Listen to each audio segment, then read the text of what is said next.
ആദി ദ്രാവിഡ നാഗ ഗോത്ര ജനതയുടെ സംസ്കാരങ്ങളും ആചാരങ്ങളും അനുഷ്ഠാനങ്ങളും പൂജകളും നിലനിർത്തിക്കൊണ്ട് നൂറ്റാണ്ട് പഴക്കമുള്ള കൗളാചാര വിധിപ്രകാരം പൂജകളും അനുഷ്ഠിക്കുന്ന അത്യപൂർവം കാവാണ് കല്ലേലി അപ്പൂപ്പൻ്റെ ഈ തിരുസന്നിധാനം. നമ്മൾ വന്നു നിൽക്കുന്ന ഈ മണ്ണ് സങ്കടത്തിൽ വിഷം കറഞ്ഞിട്ടാണ് ഞാൻ ഇവിടെ വന്നത്.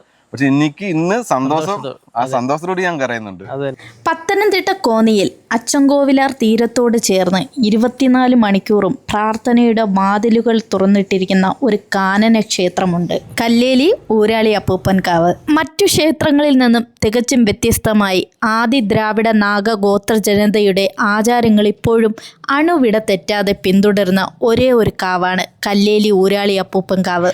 കള്ള്, താമ്പൂലം, കരുക്ക് തുടങ്ങിയവ പ്രധാന നിവേദ്യമായി സമർപ്പിച്ചുകൊണ്ട് വിളിച്ചു ചൊല്ലി പ്രാർത്ഥനയാണ് ഇവിടുത്തെ പ്രധാന ആചാരങ്ങളിലൊന്ന്.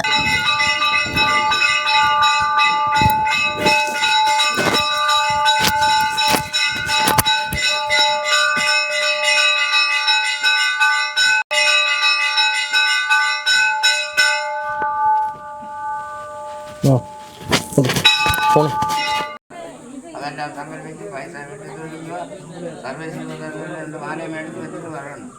പിന്നെ ജോലി സ്ഥിരമായിക്കൊണ്ടും ഞാനിവിടെ വന്നാൽ വരുന്നത് അതുപോലെ തന്നെ കുടുംബ ജീവിതത്തിൽ. നമസ്കാരം, പുതിയൊരു വീഡിയോയിലേക്ക് സ്വാഗതം. അപ്പം ഞാനിപ്പോൾ ഉള്ളത് ശ്രീ കല്ലേലി ഊരാളി അപ്പൂപ്പൻകാവിലാണ്. അപ്പം ഈ ക്ഷേത്രത്തെ പറ്റിയുള്ള കാര്യങ്ങളും ഇതിൻ്റെ ബാക്കിയുള്ള വിവരണത്തിലേക്കും നമുക്ക് ഈ ക്ഷേത്രത്തിലെ PR ആയ ജയൻ സാറിൻ്റെ അടുത്താണ്. നമുക്ക് പുള്ളിക്കാരനോട് വിവരങ്ങളൊക്കെ ചോദിച്ചറിയാം. നമസ്കാരം. ശ്രീ കല്ലേലി ഊരാളി അപ്പൂപ്പൻകാവാണ്. പൂർണ്ണമായും പ്രകൃതിയിൽ അധിഷ്ഠിതമായ പൂജകളും അനുഷ്ഠാന കർമ്മങ്ങളും നൂറ്റാണ്ടുകളായി ചെയ്തു വരുന്ന അത്യപൂർവ വിശേഷക്കാവാണ്. പത്തനംതിട്ട ജില്ലയിലെ കോന്നിയിൽ നിന്നും 8 കിലോമീറ്റർ കിഴക്കായി കോന്നി അച്ചൻകോവിൽ പാതയിലൂടെ സഞ്ചരിച്ചാൽ ഈ പാതയുടെ ഇടതുവശത്ത് കാണുന്ന വലിയ കാവ് കല്ലേലി ഊരാളി അപ്പൂപ്പൻകാവ് മൂലസ്ഥാനമാണിത്. ഇവിടുത്തെ പ്രധാന വഴിപാട് എന്താണ്? ഇവിടെ കടന്നു വരുന്ന ഓരോ ഭക്തജനങ്ങളും നാനാവിധത്തിലുള്ള വിഷമതകൾ, മാനസിക പ്രയാസങ്ങൾ, വിവിധങ്ങളായ ദുഃഖങ്ങൾ, ദുരിതങ്ങൾ കൊണ്ടാണ് ഈ തിരുസന്നിധാനത്തിലേക്ക് കടന്നു വരുന്നത്.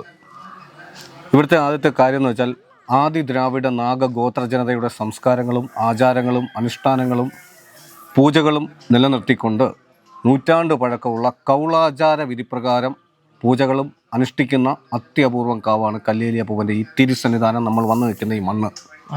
കൗളശാസ്ത്രം എന്ന് പറഞ്ഞാൽ സത്യവും നീതിയും ധർമ്മവും കാത്തു സംരക്ഷിച്ചുകൊണ്ട് നൂറ്റാണ്ട് പഴക്കമുള്ള വനവാസി മല ആചാരപ്രകാരമാണ് ഊരാളി ശ്രേഷ്ഠന്മാർ മല വിളിച്ചു ചൊല്ലിയാണ് വിഷമങ്ങൾ പ്രകൃതിയോടും മലയപ്പൂപ്പനോടും ഉണർത്തിക്കുന്ന കാവാണ്. അതാണ് കൗളശാസ്ത്രം.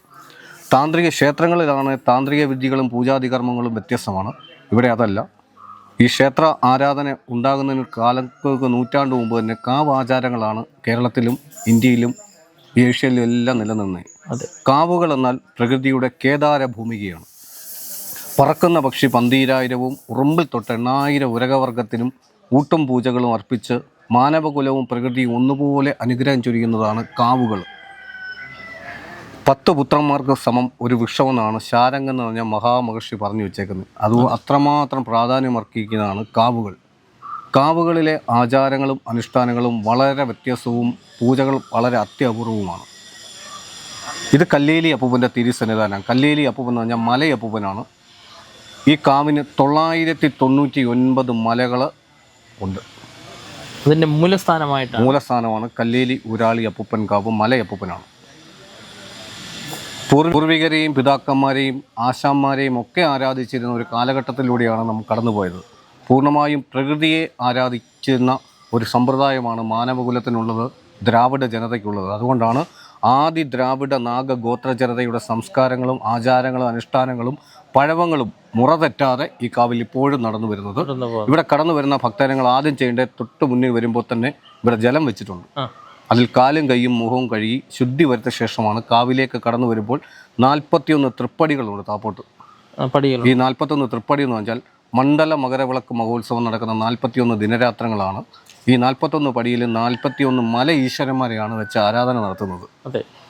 ഇറങ്ങി വരുമ്പോൾ തന്നെ കാണാം 18 ശംഖുകളാണ് ആ പടിയുടെ ഇരുവശത്തും ഇരിക്കുന്നത്. 18 ശംഖം എന്ന് പറഞ്ഞാൽ ശബരിമല ധർമ്മശാസ്താവിനുള്ള 18 മലകളെയാണ് പ്രതിനിധാനം ചെയ്യുന്നത്. ആദ്യ പടി എന്ന് വെച്ചാൽ കാന്തമലയാണ്. കാന്തമലയിലാണ് മകരജ്യോതി തെളിയുന്നത്. പലർക്കും അതിൻ്റെ പേര് ശരിയായ വിധത്തിൽ അറിയത്തില്ല. എല്ലാവരും പൊന്നമ്പലമേട് അതല്ല, അത് കാന്തമലയാണ്. കാന്തമലയിലാണ് അയ്യപ്പസ്വാമി ആദ്യമായി എത്തിയെന്നാണ് വിശ്വാസം. അതിനുശേഷമാണ് ശബരിമല ഇപ്പം നാം കാണുന്ന തിരുസന്നിധിയിലേക്ക് അദ്ദേഹം കുടിയേറിയത്. അവിടെ മണിമണ്ഡപത്തിലാണ് അദ്ദേഹം ഇരിക്കുന്നത്. മണിമണ്ഡപത്തിലാണ് തുടക്കം കുറിച്ചത്. പിന്നീടാണ് ഇപ്പോഴത്തെ ക്ഷേത്ര ആരാധനകളും കാര്യങ്ങളും എല്ലാം തുടങ്ങിയത്. അതുകൊണ്ട് അതിനും നൂറ്റാണ്ട് മുമ്പുള്ളതാണ് ഈ കാവാചാരം. ഇതുപോലെ തന്നെ ഇവിടെ ഈ വാനരന്മാർക്ക് ഭക്ഷണം കൊടുക്കുന്ന ഒരു രീതിയുണ്ട്, അതിനെക്കുറിച്ചൊന്ന് പറയാം. മാനവകുലത്തിൻ്റെ പൂർവികരായിരുന്നു വാനരന്മാർ. വാനര ശ്രേഷ്ഠന്മാർക്ക് ഊട്ടും പൂജകളും രാവിലെ 8:30 മണിയാകുമ്പം കൊടുത്തുകൊണ്ടാണ് ഇവിടുത്തെ പ്രഭാത പൂജകൾക്ക് തുടക്കം കുറിക്കുന്നത്. അതെ, കാർഷിക വിളകൾ വന്യമൃഗങ്ങൾ നശിപ്പിക്കാതിരിക്കാൻ വേണ്ടി, പ്രകൃതിക്ഷോഭത്താൽ നശിക്കാതിരിക്കാൻ വേണ്ടി നൂറ്റാണ്ട് മുമ്പ് കർഷകർ പ്രകൃതി ശക്തികളായ വാനരന്മാർക്കാണ് ഊട്ട് കൊടുത്തുകൊണ്ടിരുന്നത്. ആ ഒരു പാരമ്പര്യം നിലനിർത്തിക്കൊണ്ട് ദിനവും രാവിലെ 8:30 മണിയാകുമ്പോൾ എല്ലാ കാർഷിക വിളകളും ഉപയോഗിച്ച് ഫലവർഗ്ഗങ്ങളും ഉപയോഗിച്ചാണ് വാനര ശ്രേഷ്ഠന്മാർക്ക് ഊട്ട് കൊടുക്കുന്നത്. ഈ കാവിൽ നിറസാന്നിധ്യമാണ് അപ്പൂപ്പൻ്റെ കുഞ്ഞു മക്കളാണ് വാനര കുലജാതർ. അതെ, വാനര കുലജാതർ എന്നാണ് നമ്മൾ അവരെ പറയുന്നത്. അവർക്ക് ഊട്ട് കൊടുക്കുമ്പോഴാണ് മനസ്സ് തൃപ്തിയാവുന്നത്. അവർ നമ്മളോടൊപ്പം ഉള്ളപ്പോൾ നമ്മുടെ ആകുലതകളും വ്യാകുലതകളും പകുതി മാറിക്കിട്ടുമെന്നാണ് വിശ്വാസം. ഇവിടുത്തെ ഉത്സവം ഏത് മാസത്തിലാണെന്നറിയാം? ഇത് മേടം 1 വിഷുവിന് തുടങ്ങി 10 ദിവസം ഉത്സവമാണ്. 10-ാം ഉദയത്തിന്. 10-ാം ഉദയം എന്ന് വെച്ചാൽ കല്ലേലി ഊരാളി അപ്പൂപ്പൻ്റെ പിറന്നാളാണ്. കല്ലേലി അപ്പൂപ്പൻ എന്ന് വെച്ചാൽ സൂര്യൻ ദേവന്റെ പുത്രനാണ്.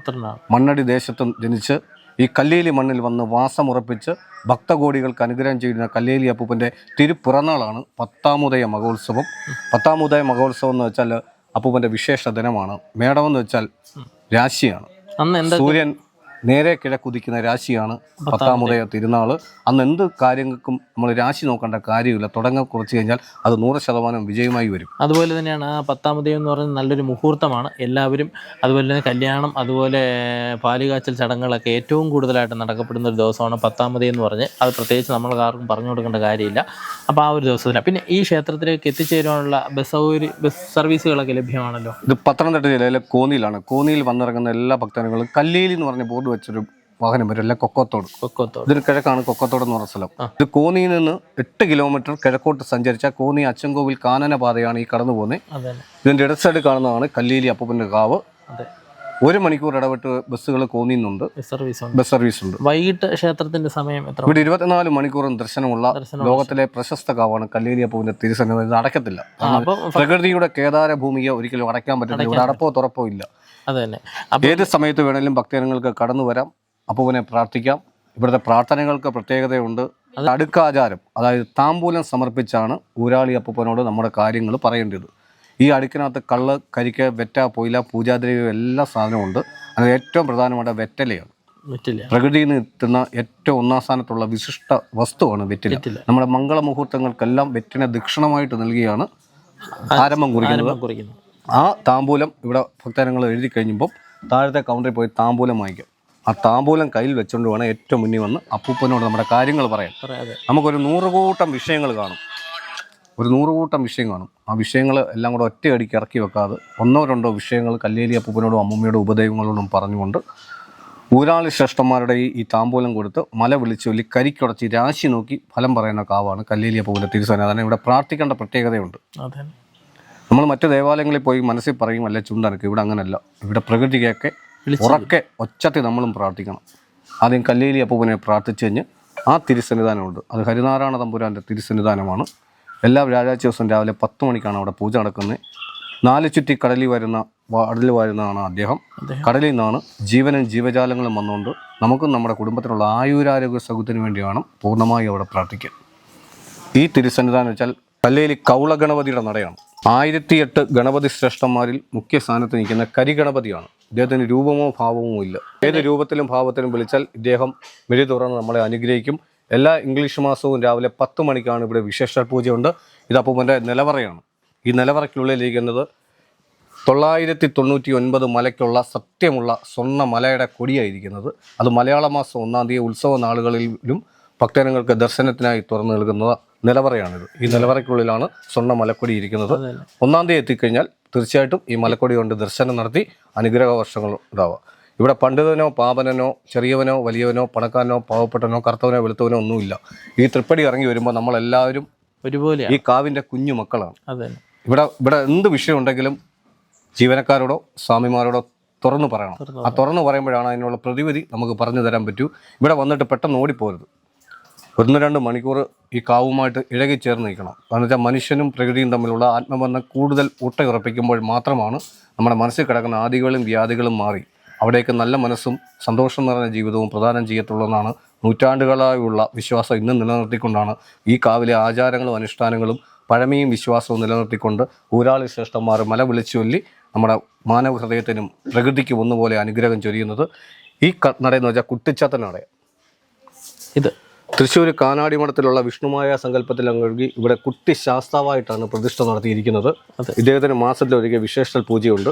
ആഭിചാരദോഷം, കണ്ണൻ ദോഷം, പ്രാക്ക് ദോഷം മാറാൻ വേണ്ടിയാണ് ഇവിടെ പ്രധാനമായിട്ട് പ്രാർത്ഥിക്കേണ്ടത്.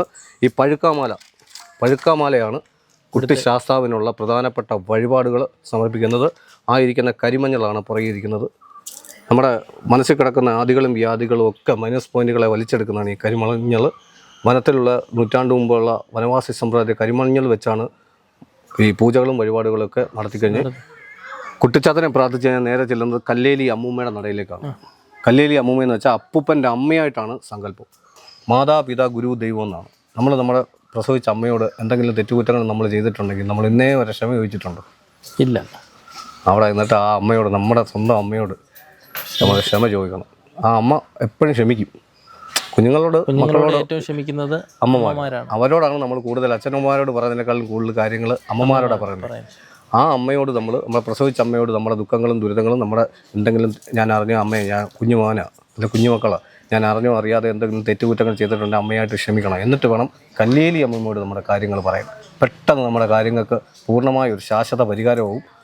കല്ലേലി അമ്മയ്ക്ക് സമർപ്പിക്കേണ്ട വഴിപാടാണ് ഈ താമ്പൂലത്തിനൊപ്പം തന്നെ ഒരു വട്ടിയൊരുക്കുണ്ട്. അതിനകത്ത് വിത്ത്, നൂറ്റാണ്ട് പഴക്കമുള്ള വിത്തുണ്ട്, നെല്ലിൻ്റെ വിത്ത്. അന്ന് കൊയ്തെടുത്ത അരിവാളുണ്ട്, അതിനകത്ത് പട്ടുണ്ട്, അമ്മയ്ക്കുള്ള പ്രസാദങ്ങളെല്ലാം അതിനകത്തുണ്ട്. അത് തലക്കൊഴിഞ്ഞിട്ട് 3 വട്ടം തലക്കുഞ്ഞ പടിയെ വെച്ച് പടിയെ തൊട്ട് ഒഴിയുമ്പോഴാണ് കല്ലേലി അമ്മൂമ്മയുടെ പ്രാർത്ഥന പൂർണ്ണമാകുന്നത്. ഇവിടെ അങ്ങോട്ട് കയറി ചെന്നത് ആദ്യം കാണുന്ന നടയാണ് ആദ്യൊരു മണിയെന്ന് പറയും. പറക്കുന്ന പക്ഷി 12,000-നും ഉറുമ്പിൽപ്പെട്ട 8,000 ഉരകവർഗത്തിനും ഊട്ടും പൂജകളും അർപ്പിച്ചുകൊണ്ട് പ്രകൃതി ശക്തികൾക്ക് വേണ്ടി ഊട്ടുകൊടുക്കുന്ന സ്ഥലമാണത്. പ്രകൃതിയിൽ ആദ്യം ഉണ്ടായ ഉരകവർഗ്ഗങ്ങളും നാൽക്കാലികളും പറവുകളുമാണ്. അവരുടെ അനുഗ്രഹം നമുക്ക് വേണം. അങ്ങനെ ഒരു ക്ഷേത്രത്തിലും ദേവാലയത്തിലും വേറെ ഇല്ല. അതിനുശേഷം നാഗരാജാവും നാഗേഷ്യമയും ഉണ്ട്. എല്ലാ ആയില്യം നാളിലും രാവിലെ 10 മണിക്കാണ് അവിടെ പൂജകൾ സമർപ്പിക്കുന്നത്. കല്യാണം നടക്കാൻ വേണ്ടി, മംഗല്യം നടക്കാൻ വേണ്ടി, സന്താന സൗഭാഗ്യത്തിന് വേണ്ടി, ത്വക്ക് രോഗങ്ങൾ മാറാൻ വേണ്ടിയാണ് ആയില്യം പൂജ സമർപ്പിക്കുന്നത്. ഇവിടെ വെച്ചേക്കുന്ന അഷ്ടനാഗങ്ങളെയാണ്. അനന്തൻ, കാർക്കോടകം, മഹാപത്മൻ, ശംഖുപാലകൻ, ഗുളികൻ തുടങ്ങിയ അഷ്ടനാഗങ്ങളെ പൂജിച്ചുകൊണ്ടാണ് പൂജകൾ നടത്തുന്നത്. കാവിന് 2 കളമുണ്ടെന്നോ, അകങ്കളവും പുറംകളമുണ്ട്. അകങ്കളത്തിലാണ് സ്വാമിമാർ വിളിച്ചു ചൊല്ലി കരിക്കുടച്ച് നമ്മുടെ വിഷയങ്ങൾ തീർക്കുന്നത്. പുറംകളത്തിൽ ഇരിക്കുന്ന മാടന, മറുക, മുന്നോടി, പിന്നോടി, പേയ, പിശാശേഷി, ഗന്ധർവാദികളെ വെച്ചേക്കുന്നതാണ്. വിളിച്ചാൽ വെളിപ്പുറത്തെത്തുന്ന ആ ഉഗ്രസ്വരൂപങ്ങളെ ഇവിടെ നമ്മളൊരു കാര്യം പറഞ്ഞു കഴിഞ്ഞാൽ പച്ചിലയും കത്രികയും പോലെയാണ്. പെട്ടെന്ന് നമുക്ക് കാര്യങ്ങൾ സാധിക്കും. അവിടെ കൂടെ തൊഴുതിട്ട് വേണം ഏറ്റവും മുന്നിലുള്ള ഊരാളി വിളിച്ചു ചൊല്ലുന്നിടത്ത് താമ്പൂലം കൊടുത്തിട്ടാണ് അവിടെ ആണ് നമ്മുടെ വിഷയങ്ങൾ പറയുമ്പോഴാണ് ഊരാളി ശ്രേഷ്ഠന്മാർ മല വിളിച്ച് കരിക്കുടച്ചാണ് ഇവിടെ രാശി നോക്കുന്നത്. കരിക്കെന്ന് വെച്ചാൽ പ്രകൃതിയിലെ വിഭവമാണ്. കരിക്കിൻ്റെ വെള്ളത്തിൽ എന്ന് വെച്ചാൽ മാലിന്യമില്ല. അതുപോലെ ശുദ്ധമായ മനസ്സോട് വേണിയും എല്ലാ ഭക്തജനങ്ങളും കടന്നു വരാനും നമ്മുടെ ആഗ്രഹങ്ങൾ നേടാൻ വേണ്ടി കണ്ണൻ ദോഷം, പ്രാക്കുദോഷം, ശത്രുദോഷം, ശനിദോഷം, കണ്ടകശനി, ഏഴശനി എല്ലാം ഒഴിപ്പിക്കുന്ന കാവ. വിവാഹ തടസ്സങ്ങൾ മാറി മംഗല്യമായി കുഞ്ഞി സത്സന്താന സൗഭാഗ്യങ്ങൾ എഴുതുന്ന കല്ലേലി അപ്പൂവിനും അമ്മൂമ്മയും ചേർന്നുകൊണ്ട് ഉപസ്വരൂപങ്ങളും ചേർന്നുകൊണ്ടാണ് പ്രാർത്ഥനയും ഒഴുകുന്നത്. കിഴക്കുന്ന് ഒഴുകി വരുന്ന അച്ചൻകോവിൽ പുണ്യനദിയാണ്. നീലക്കൊടിവേലിയുടെ ഔഷധസസ്യം സുഗന്ധം പേർന്ന ആ തെളിനീരി മഹാവ്യാധികൾ വിട്ടൊഴിയുമെന്നാണ് നൂറ്റാണ്ടുകളുള്ള വിശ്വാസം. അവിടെ തിരുമീനുകൾക്ക് എല്ലാ ദിവസവും രാവിലെ 8:30 മണിക്ക് അവർക്ക് മീനൂട്ടുമുണ്ട്. ഇവിടെ ആനയൂട്ടുണ്ട്. അങ്ങനെ പ്രകൃതിയിൽ അധിഷ്ഠിതമായ ഭൂമിപൂജ, വൃക്ഷസംരക്ഷണ പൂജ, ജലസംരക്ഷണ പൂജ, സമുദ്രപൂജ ആയവ അർപ്പിച്ചാണ് ഈ കാവിലെ ആചാരങ്ങളും അനുഷ്ഠാനങ്ങളും നിലനിർത്തിക്കൊണ്ടാണ് മുന്നോട്ട് പോകുന്നത്. ഏതൊരു ഭക്തനും ഏത് സമയത്ത് വേണമെങ്കിലും ഈ കാവിലേക്ക് കടന്നു വരാം. തങ്ങളുടെ സങ്കടം ഉണർത്തിക്കാം. അവർക്ക് സമയമെടുത്ത് പ്രാർത്ഥിക്കുമ്പോഴാണ് നമ്മുടെ മനസ്സിൽ കിടക്കുന്ന ആശങ്കകളും വ്യാകുലതകളും ആലുകളും മാറിക്കൊണ്ട് അഷ്ടൈശ്വര്യങ്ങൾ വിളയാടാൻ വേണ്ടിയാണ് ഈ കാവ് നിലകൊള്ളുന്നത്. എന്താവശ്യമുണ്ടെങ്കിലും എല്ലാ ഭക്തജനങ്ങളും നമ്മൾ നേരിട്ട് പറയണം. നമ്മൾ പറഞ്ഞു കഴിയുമ്പോൾ നമ്മൾ അതിൻ്റെ യഥാർത്ഥ വിധി കൂടെ വന്ന് എല്ലാ നടകളിലും എങ്ങനെ പ്രാർത്ഥിക്കേണ്ട വിധം എല്ലാം പറഞ്ഞു തന്നിട്ട് മാത്രമാണ് ചെയ്യുന്നത്. ഈ കാവിൽ ഒരു അനുഷ്ഠാന കലയുണ്ട്, കുമ്പപ്പാട്ടെന്ന് പറയും. നൂറ്റാണ്ട് പഴക്കമുള്ള മുളയും കല്ലും പച്ചിരുമ്പും ഉണക്കപ്പാളയും വെച്ച് കുട്ടിപ്പാടി പ്രകൃതി ഉണർത്തിക്കുന്ന അനുഷ്ഠാന കലയാണ് കുമ്പപ്പാട്ട്. ഈ കാവിൽ മാത്രമേ നടക്കത്തുള്ളൂ. അതെന്നാണ്? 10ാമത് തിരുവുത്സവത്തിനാണ് പ്രധാനമായിട്ടും കുമ്പപ്പാട്ട് ഈ നടയിൽ നടക്കുന്നത്. ഏറ്റവും മുന്നിൽ ആഴി കൂട്ടിയിട്ട് കാട്ടുവിറക് കത്തിച്ച് ഈ നടയിൽ ഇത് വെച്ച് ഇടിച്ച് പാടുകയാണ്. പെരുമ്പാറ മുകളിൽ ഈ മുള വെച്ച് ഇടിച്ചാണ് പ്രകൃതിയെ ഉണർത്തിച്ചുകൊണ്ട് മാനവകുലത്തിലുള്ള സങ്കടങ്ങൾ പ്രകൃതിയോട് നേരിട്ടാണ് കർഷകരും മാനവകുലവും പറഞ്ഞുകൊണ്ടിരുന്നത്. ആ ഒരു ചരിത്രമാണ് ഇവിടെ ഇപ്പോഴും നിലനിൽക്കുന്നത്. ഇവിടെ പ്രൗഢിയോട് ഒന്നും കാര്യങ്ങളില്ല, എല്ലാം ട്രഡീഷണൽ കാര്യങ്ങളാണ് ഇവിടെ വെച്ചിട്ടുള്ളത്. പണ്ടത്തെ കാര്യങ്ങൾ എന്താവശ്യം ഉണ്ടെങ്കിലും എപ്പോൾ വേണമെങ്കിലും ചോദിക്കുക, അതെല്ലാം കൃത്യമായി നമുക്ക് അറിയാവുന്ന രീതിയിൽ നമ്മൾ പറഞ്ഞു തന്ന് ഒരു ഭക്തൻ എന്തിനാ വന്നതെന്ന് വെച്ചാൽ അവരുടെ കാര്യങ്ങൾ സാധിച്ചെടുക്കാൻ കഴിയും. ഇവിടെ 90 ദിവസത്തിനുള്ളിൽ നമ്മുടെ വിഷയങ്ങൾ തീരുമെന്നാണ് നൂറ്റാണ്ടുകളായുള്ള വിശ്വാസം ഇന്ന് നിലനിർത്തിക്കൊണ്ടാണ് മുന്നോട്ട് പോകുന്നത്. അപ്പോൾ കല്ലേലി അപ്പൂപ്പനും അമ്മൂമ്മയും ഉപരോഗങ്ങളും ചേർന്ന് നിന്നുകൊണ്ട് അങ്ങയുടെ ചാനലിനും അങ്ങേക്കും അങ്ങയുടെ കുടുംബത്തിനും അങ്ങയുടെ ദേശത്തിനും അങ്ങേ കാണുന്ന പ്രേക്ഷകർക്കും എല്ലാവിധ സർവ്വ ഐശ്വര്യങ്ങളും സമ്പൽ സമൃദ്ധിയും ആരോഗ്യ സൗകര്യം നേരത്തെ എന്ന് പ്രാർത്ഥിക്കുന്നു. വീണ്ടും എത്തിച്ചേരണമെന്ന് അഭ്യർത്ഥിക്കുന്നു. എൻ്റെ പേര് പെരീസ് അമീനാണ്. ഞാനിപ്പം താമസിക്കുന്നത് കരുനാഗപ്പള്ളിയിലാണ്. കരുനാഗപ്പള്ളിയിലാണ്. സ്വന്തം സ്ഥലം തമിഴ്നാട് പളനിയാണ്. അപ്പൊ ആദ്യമായിട്ടാണോ ഇവിടെ വരുന്നത്? ആദ്യം ഇത് ഞാൻ 2ാമത്തെ തവണ വരുന്നത്. അതായത് കഴിഞ്ഞ 1 വർഷം മുന്നേ എനിക്കൊരു വയ്യാലി ഒരു അസുഖം ഉണ്ടായിരുന്നു. അപ്പം ഒരു ബുദ്ധിമുട്ടായിരുന്നു വെച്ചാൽ അപ്പം അത് ഞാൻ ജീവിച്ചിരിക്കത്തില്ല, എൻ്റെ ജീവിതം അവസാനിച്ചെന്ന് എല്ലാവരും പറഞ്ഞു. അത് തന്നെ ആ ഒരു സ്റ്റേജ് ആയിരുന്നു. അപ്പം പിന്നെ എനിക്കൊരു ഇവിടെ വരുന്ന ഒരു വ്യക്തി എനിക്ക് പരിചയം ഉണ്ടായിരുന്നു. അദ്ദേഹം പറഞ്ഞ് അപ്പൂപ്പൻ്റെ അടുത്ത് ചെന്ന് പ്രാർത്ഥിക്കാൻ പറഞ്ഞു. അതുപോലെ ഞാൻ ആദ്യമായിട്ട് ഇവിടെ വന്നു ഒറ്റയ്ക്ക്. അന്ന് എൻ്റെ കൂടെ ആരുമില്ലാതെ ഞാൻ മാത്രം ഒറ്റയ്ക്ക് വണ്ടി വന്നു. അപ്പൂപ്പനെ മനസ്സ് കണ്ട് ഞാൻ പ്രാർത്ഥിച്ചു. എൻ്റെ വേദനയും സങ്കടം എല്ലാം ഞാൻ കരഞ്ഞ് പ്രാർത്ഥിച്ചിട്ട് പോയി. അപ്പൂപ്പൻ അന്നേരം ഇവിടെ പറഞ്ഞായിരുന്നു, അപ്പൂപ്പനെ മനസ്സുകൊണ്ട് പ്രാർത്ഥിച്ചാൽ മതി, അസുഖം ഒന്നില്ലെന്ന് ഇപ്പം പറഞ്ഞ എല്ലാവരും ഡോക്ടർമാർ ഉൾപ്പെടെ ഈ അസുഖം ഉണ്ടെന്ന് പറഞ്ഞവരും എല്ലാവരും ഒന്നില്ലെന്നങ്ങ് പറയുമെന്ന് പറഞ്ഞു. അതേപോലെ 1 വർഷം പിന്നെ ഞാൻ 1 വർഷം ഇച്ചിരി എനിക്ക് വേദന ഉണ്ടായിരുന്നു, എങ്കിലും സർജറി കഴിഞ്ഞു. ഡോക്ടർമാർ ലാസ്റ്റ് പറഞ്ഞു അങ്ങനെ ഒരു അസുഖമേ ശരീരത്തിൽ ഇല്ലെന്ന് പറഞ്ഞു. ലാസ്റ്റ് ആ ഒരു അവസ്ഥയിൽ എന്നെ വീണ്ടും എന്നെ നല്ല രീതിയിൽ എന്നെ വീണ്ടും ജീവിതത്തിൽ തിരിച്ചു കൊണ്ടുവന്നു. അപ്പൊ ആ സന്തോഷത്തിൽ ഞാൻ അന്ന് സങ്കടത്തിൽ വിഷം കരഞ്ഞിട്ടാണ് ഞാൻ ഇവിടെ വന്നത്.